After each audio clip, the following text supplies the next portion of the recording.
Hi BookTube, my name is Juan. I am just one reader. I am here with a very casual, very caffeinated Friday Reads video.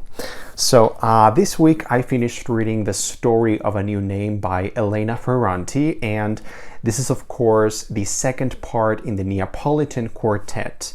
And I have to say, I kind of loved this book, maybe not as much as the first one, My Brilliant Friend, or at least not for the same reasons. I think that My Brilliant Friend was a gem, a perfect gem of wonderful storytelling. It felt mythical. It felt a little bit like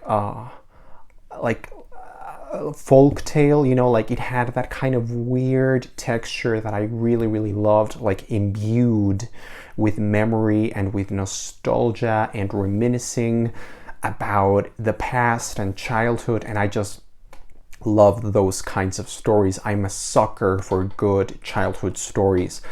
So The Story of a New Name, which is the second part of the series, is very different because we're not following the characters in childhood or during adolescence anymore. Now we're following them as they are slightly older. They are still, I guess, very young adults in this particular novel, and it's just a different thing, but it's so superb. It's so well written. The book, I think this one changed in terms of pacing. If I compare it to My Brilliant Friend, I think My Brilliant Friend had a perfect pace. It was just really subtle but thrilling and gripping at the same time. Here, the book is longer, and the book sort of goes into different settings and different sections that are more clearly different from one another. They are more you can see that each section is different. It feels different. So the first section of the book is like it takes place on a beach. The characters go on a long extended holiday to the beach, and they, I don't want to say shenanigans, but like drama ensues, and it's like watching a soap opera. It really is like your love triangles and love weird dramatic relationships, and it's so good, but it has a weird kind of almost bucolic, I love that word, bucolic kind of call me by your name kind of feel to it. It's a little slower, but I enjoyed it. Then the second part was probably my favorite because we focus more on the protagonist, Elena, and I really love her story. We get to see how she's becoming her own separate person, an individual separate from Lila. And then the third section of the book is absolutely bonkers. It's like, I couldn't believe that a book that has such a boring cover, such a horrible, boring, fluffy kind of cover. I mean, what the fuck is this? I'm sorry, but what the fuck is this cover? I cannot believe that a book that has this horrible cover was so dramatic and thrilling and gripping and enthralling. You know that I'm Mexican, so I have a soft spot in my heart for soap operas, for telenovelas. This was better than any telenovela. This was like drama to the 100th degree. It was wonderful. And then we end in a very interesting sort of cliffhanger moment, and so I immediately started reading the third book, which is Those Who Leave and Those Who Stay, and this cover is actually even worse than My Brilliant Friend and The Story of a New Name together combined. What the fuck is this cover? I mean, who thought that these books deserved these covers? This is just literally the worst cover that I think I've ever come across, because it's just a picture of a mother and a child on a standing on the sand looking at the ocean. Nothing wrong with that, but the books are not really about that. They don't have that kind of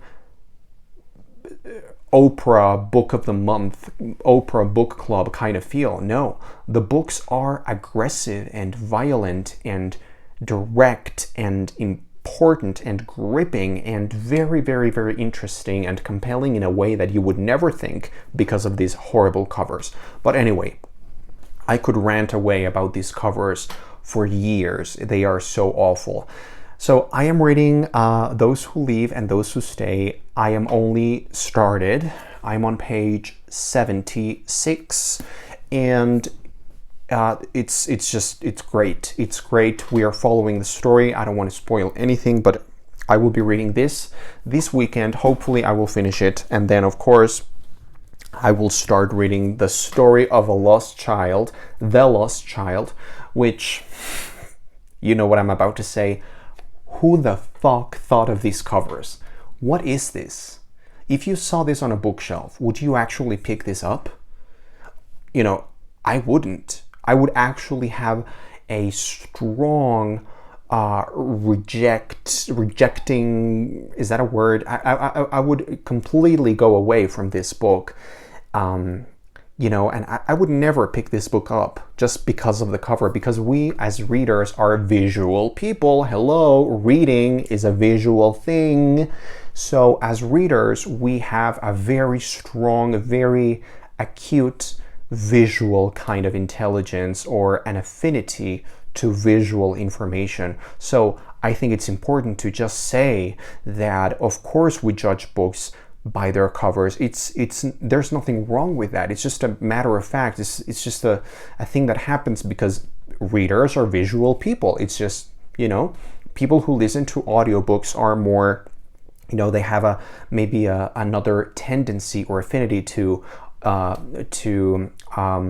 audio and that kind of information. But as readers, people who like to go to the bookstore and pick objects up and look at them. Oh my God, what the fuck is this? Anyway, The Story of the Lost Child. I don't know what to think from this cover, but I know that what's inside of the book, which is what counts, is going to be wonderful. And this one is longer, I think. Well, almost as long. Anyway, so I will be reading this next week, probably. I am binging this series up. Something else that I am sort of reading very slowly, at my very sort of slow pace, is The Silmarillion by J.R.R. Tolkien. I read like 30 pages this week, and I have to say it's really great for what it is. If you are expecting this book to be something else, you will be disappointed. You will be brought to tears, brought to your knees in desperation and boredom. You will be bored out of your mind.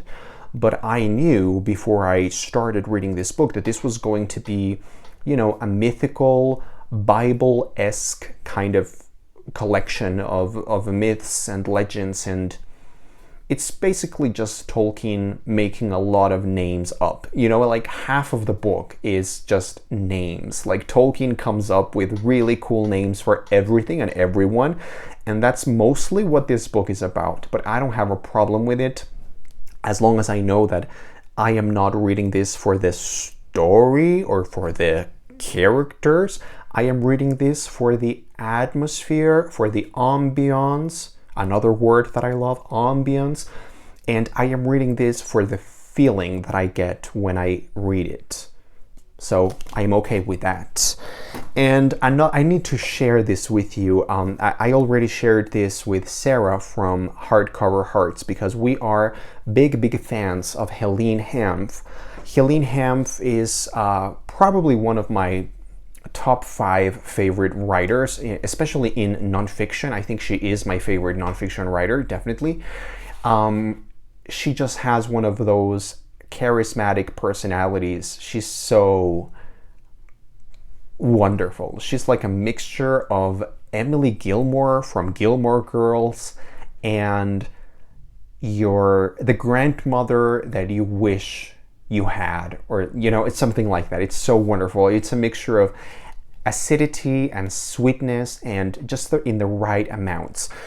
So Helene Hanff is mostly known for 84 Charing Cross Road, but she has written many wonderful gems of nonfiction, and I got this one, which is Underfoot in Show Business, because Helene Hanff lived many years in New York City, and she was a big part of the show business industry as a writer.